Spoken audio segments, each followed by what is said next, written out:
Warning, the US government has just shut down a massive coastal zone, but not because of a hurricane or a storm. Something far more terrifying has been discovered beneath the waves. Officials are silent, media reports are disappearing, and whispers claim a hidden environmental disaster is already unfolding. What are they hiding from the American people? And how much time do we really have before the truth can no longer be contained? On the morning of August 3rd, 2025, radios across the fishing fleets of the Aleutian Islands crackled with a terse command. All civilian vessels return to port immediately. Restricted zone in effect.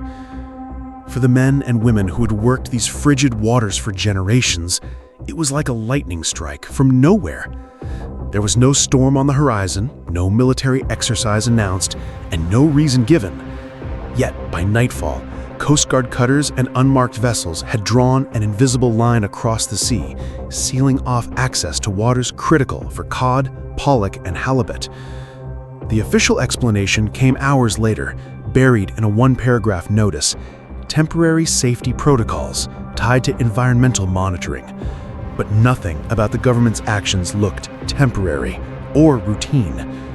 The Unalaska Fishermen's Cooperative, representing over 200 local boats, demanded answers. Its president, Ivan Petrov, called the restrictions an economic death sentence during a meeting at Dutch Harbor.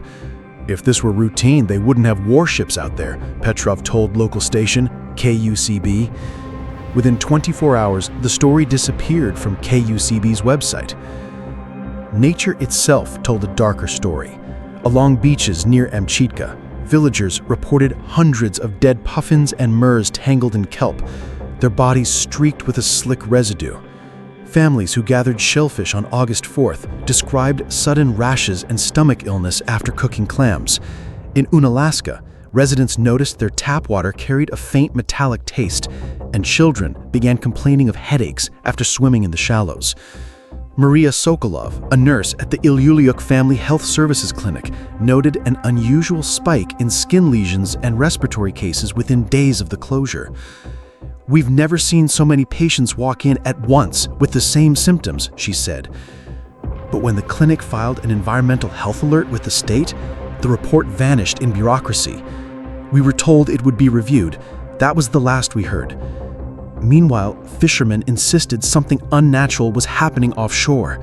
Alexei Tonaduk, captain of the Northern Dawn, claimed his nets came up coated in a brown, tar-like substance that smelled faintly of ammonia. "We had to cut them loose," he explained, because nothing would wash it off. Another crew docked at Adek brought in video of seawater swirling with patches of yellow foam that clung to their hull for hours. Rumors spread rapidly through the chain of islands. Some pointed to an industrial spill from decommissioned facilities on Adek or Amchitka. Others whispered about old wartime dumps resurfacing. Elder Polina Kashalav reminded villagers in Atka that the military had stored fuel and chemicals in sea caves during the 1940s. "We were told never to go near them," she recalled, "but the sea has a long memory." Adding to suspicion was the presence of outsiders.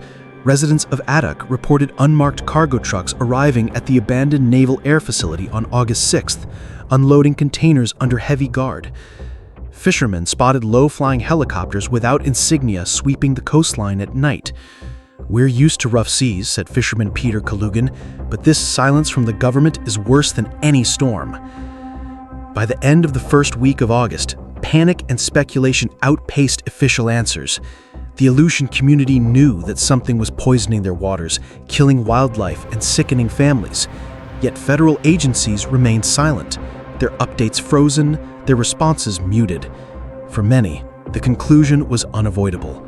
Whatever had forced the government to lock down the Aleutians, it was far more terrifying than any storm. And as villagers looked out over waters they had fished for centuries, a single question lingered in every conversation.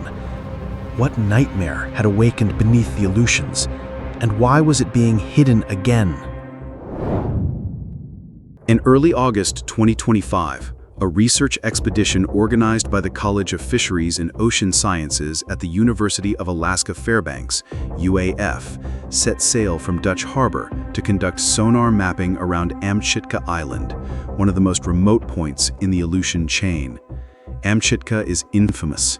Between 1965 and 1971, the U.S. Atomic Energy Commission detonated 3 underground nuclear tests there, including the massive Kannakin blast. Decades later, the island still carried an aura of secrecy.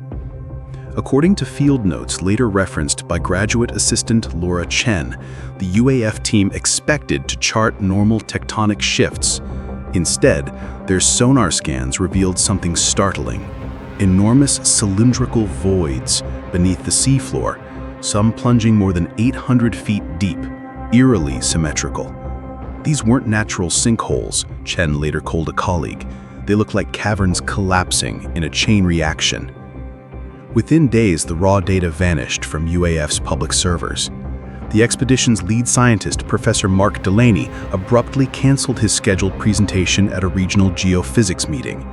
When journalists contacted UAF for comment, they were informed that the findings had been classified at the request of the Department of Energy. Meanwhile, local fishermen began to experience the ocean's unease firsthand. Peter Kalugan, a 47-year-old Aleutian fisherman from Dutch Harbor, described how his vessel shuddered violently on August 5th while setting cod nets near Amchitka. He said, "It was like the ocean was growling beneath us. The hull rattled, the compass spun, and for a minute I thought we were going down." Another crew, captained by John Taniduk, reported sonar depth readings that suddenly spiked thousands of feet deeper than official charts, only to return to normal minutes later. Marine life also bore the scars of disturbance. On August 9th, volunteers from the Alaska Marine Conservation Council documented over 300 black-footed albatross carcasses along Amchitka's beaches, feathers coated in a strange, oily film. Divers with the private outfit Aleutian Deep Explorations LLC filmed entire kelp forests ripped from the seabed as though the ground had collapsed beneath them. Thousands of crabs surfaced, their shells split open and empty. Even gray whale pods altered their migrations, veering hundreds of miles away from their normal routes. By mid-August, whispers grew about renewed military activity on the island. Residents of Adak reported nightly flights of C-130 transport planes landing at the abandoned Naval Air Facility Adak airstrip. Ship trackers noted the destroyer USS Russell DDG-59 loitering offshore for nearly 2 weeks, with lights extinguished at night. One fisherman later discovered an envelope left inside his truck, containing photos of his boat taken from multiple angles, an unspoken warning not to test the perimeter again. Scientists voiced fears that methane hydrates trapped beneath the Aleutian seafloor were destabilizing. Dr. Elena Morozov, a geochemist at UAF, explained in a short radio interview that such hydrates can erupt when pressure changes. "If large deposits under the Aleutians are destabilizing now," she said, "the consequences could include local tsunamis and global climate effects." That interview was never replayed. The station later claimed technical difficulties had erased the recording. Silence from Washington grew thicker. NOAA's Alaska office stopped posting seafloor monitoring updates after August 12th. A planned joint mission between the U.S. and Japanese geologists was suddenly canceled. Funding for Aleutian seabed studies was quietly redirected elsewhere. Piece by piece, the outline became clear. Cold War nuclear test sites, collapsing seafloor cavities, poisoned wildlife, methane eruptions, and a government scrambling to suppress the evidence. Villages across the Aleutians could only watch patrols tighten and whisper among themselves. At a community meeting in Atka on August 15th, Elder Anfisia Kashavarov summed up the dread. "The sea is breathing. It inhales, it exhales, and one day it will not stop." By the second week of August 2025, the crisis had shifted from the sea to the villages scattered across the Aleutian chain. In Unalaska, the largest community in the region, the Iliuliuk Family Health Services Clinic reported a wave of patients with sudden respiratory problems, nosebleeds, and skin lesions. Nurse Maria Sokolov, who had already noticed the surge days earlier, told a closed-door meeting of the Unalaska City Council on August 11th, "These symptoms are not seasonal flu. They are environmental." Her remarks were not included in the official meeting minutes released to the public. At Atka, elders and families gathered in the community hall, voices rising with fear. Mayor Anfisia Kashavarov recounted how children had collapsed after swimming in the shallow bays, their skin blistered by unknown irritants. Fishermen showed jars of discolored water collected on August 8th, samples that reeked of chemicals. The jars were shipped to Anchorage for testing, but according to the families who sent them, the samples never arrived. Officials later claimed they were lost in transit. Meanwhile, local media outlets tried to pursue the story. KUCB Radio in Dutch Harbor aired an interview with fisherman Peter Kalugan, who described how his crew discovered dozens of dead sea lions on a remote beach of Amchitka, their bodies stiff and covered with lesions. The broadcast was online for less than 12 hours before being replaced with a generic tourism segment. Staff later admitted off the record that they had received federal guidance to avoid panic. Even schools began to feel the strain. Teachers at Eagles View Elementary School in Unalaska noticed unusual absentee rates. Principal Linda Harlan wrote in an internal email to staff that nearly 15% of students were out sick by August 10th with mystery fevers and rashes. That email was leaked to the Alaska Dispatch News, but the story was never published. One reporter confided that the paper's editor had been warned about legal consequences if unverified environmental claims were printed. The situation in Adak was even chilling. Residents there, already used to the ghostly remnants of the abandoned Naval Air Facility, reported strange convoys arriving at night. Michael Petrov, a retired dock worker, photographed unmarked trucks unloading crates into sealed hangars on August 7th. He shared the images with friends, but his social media accounts were deleted within days. "It's like someone erased me," Petrov told neighbors. Scientists were growing uneasy too. Dr. Elena Morozov of UNF, whose radio interview had been erased, attempted to submit a paper to the Journal of Geophysical Research about methane destabilization near Amchitka.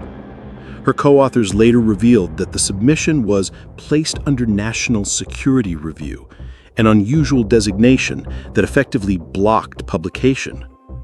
"If the data can't be shared," one of her colleagues admitted anonymously, "we're flying blind in a crisis that could affect the entire North Pacific."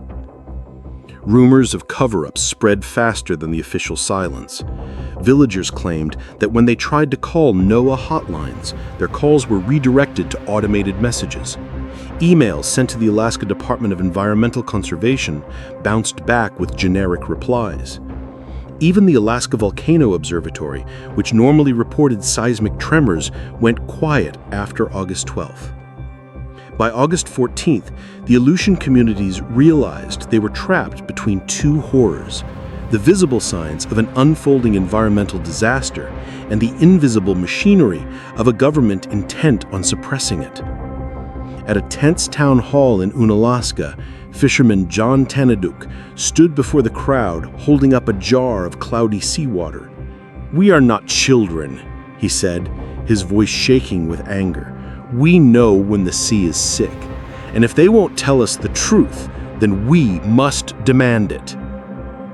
But demanding the truth came with risks. That same night, several residents reported anonymous phone calls warning them to stop spreading rumors. One woman who had posted images of dead seabirds on August 10th returned home to find her door ajar and her laptop missing. No break-in report was filed. The Aleutians had always been a land of storms, volcanoes, and hardship, but this was different. The people were no longer fighting nature. They were fighting silence. And in that silence, fear grew heavier by the day. By August 16, 2025, the Aleutians were no longer a collection of isolated incidents. They were pieces of a terrifying puzzle. The sudden illnesses in Unalaska, the carcasses on Amchitka, the sonar anomalies, and the blackout of information all pointed to a disaster too large to ignore. Yet the deeper locals dug, the more the walls of silence closed in around them. A confidential memo leaked from the Alaska Department of Environmental Conservation seemed to confirm their worst fears. Dated August 13th, the memo outlined possible destabilization of legacy nuclear storage sites and methane hydrate fields near Amchitka. It warned that a cascading collapse could trigger extreme ecological disruption and significant threat to North Pacific commerce and defense. Within hours of the leak, the document vanished from public access. Officials refused to comment, calling it unauthorized speculation. Meanwhile, residents were noticing disturbing changes in the environment. Fishermen out of Dutch Harbor reported that the normally abundant pollock shoals had scattered, leaving nets empty. On Adak, hunters found caribou carcasses with swollen organs, a possible sign of contamination in freshwater streams. Even the skies seemed altered. Pilots flying commuter planes along the chain described a strange haze hanging low over the ocean, shimmering with an oily sheen at sunset. The military presence grew impossible to dismiss. Locals documented increased patrols by Coast Guard cutters, joined by naval vessels not normally stationed in Alaska. Satellite enthusiasts tracking aircraft observed PAA Poseidon reconnaissance planes circling Amchitka repeatedly during the week of August 10th through 16th. "That's not training," said Lieutenant Commander James Harlan, retired, a former Navy officer now living in Anchorage.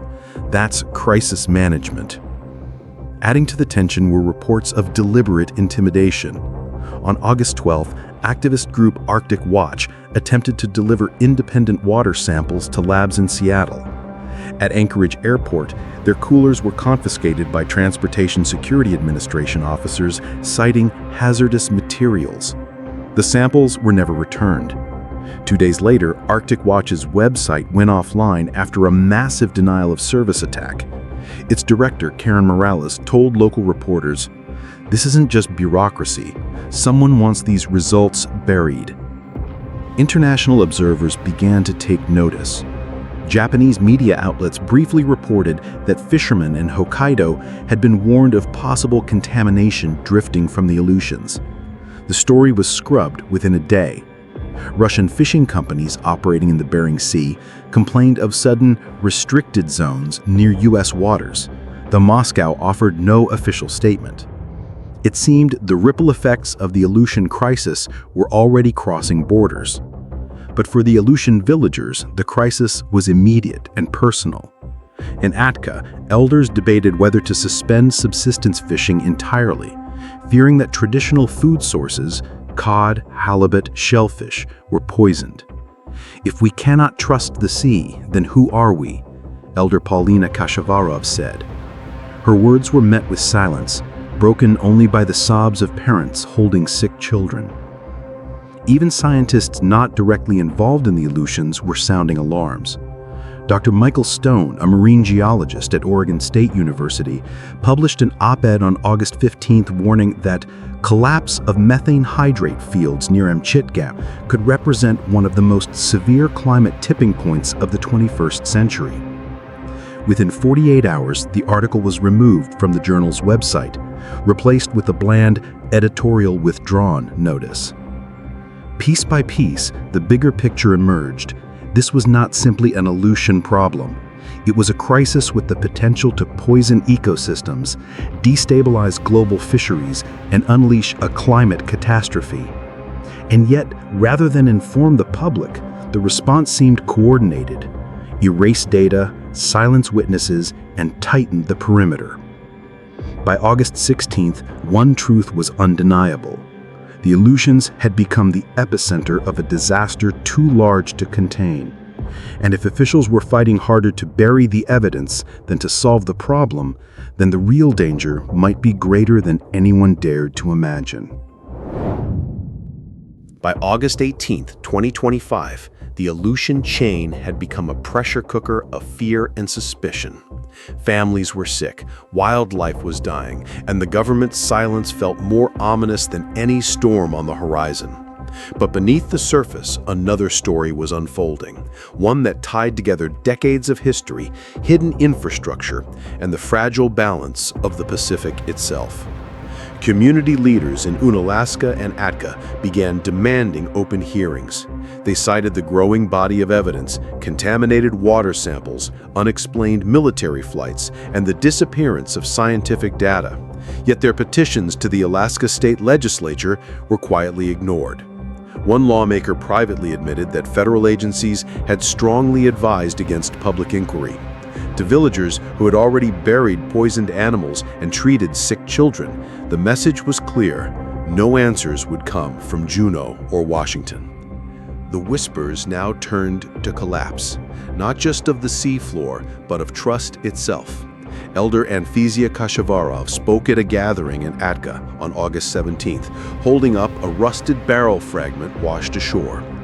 "This is from the old caches. The sea is coughing them back to us, and if the ground beneath breaks, the sea will swallow us next."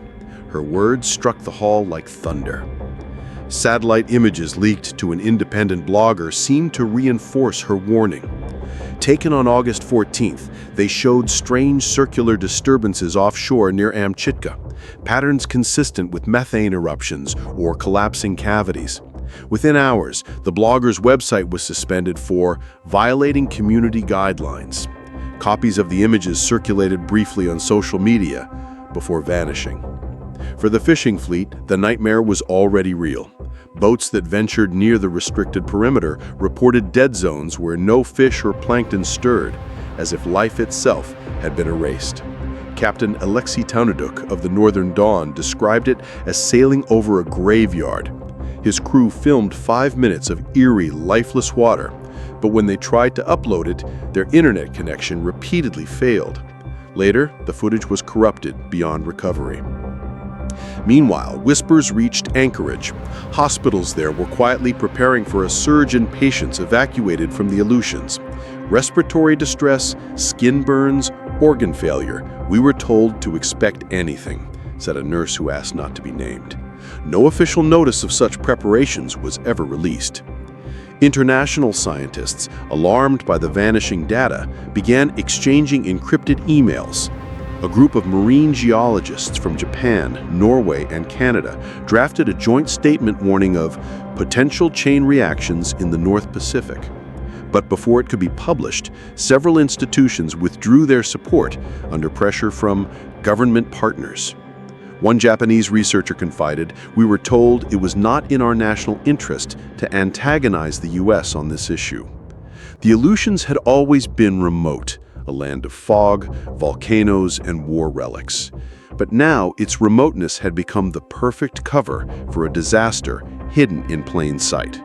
The signs were undeniable: poisoned waters, collapsing seabeds, methane eruptions, secret military deployments, silent scientists, and a population left to suffer. And still, the official channels offered nothing but silence. For the villagers, silence had become the loudest sound of all, an echo of something vast and unstoppable stirring beneath their feet. If the Aleutians were truly unraveling, then the question was no longer whether the government could hide it. The question was, how long before the collapse swallows not just the islands, but the entire Pacific? The Aleutians have always been a frontier of storms and silence. But what has unfolded in August 2025 is unlike anything in living memory. Fishermen forced from their waters, villagers falling ill, sonar scans revealing collapsing seafloors, methane bubbling to the surface, and military convoys moving in under cover of night, each piece alone is alarming. Together, they form a chilling picture of a catastrophe in motion. If the leaks, the sick children, and the poisoned wildlife are only the surface signs, then what lies beneath may be far worse. The old nuclear test sites, the fragile methane hydrate fields, the hidden dumps of toxic waste. All of it points to a chain reaction no one dares admit publicly. And yet, instead of answers, the people of the Aleutians have been given silence. Instead of protection, they have been given secrecy. The question is not whether something is happening. It already is. The question is how long it can be contained before the truth breaks free. Are we standing at the edge of a collapse that could poison oceans and alter climates across the Pacific? Or is this the warning shot of something even greater to come? Tell us what you believe. Comment below, share this video, and subscribe, because the next revelation may be closer than you think.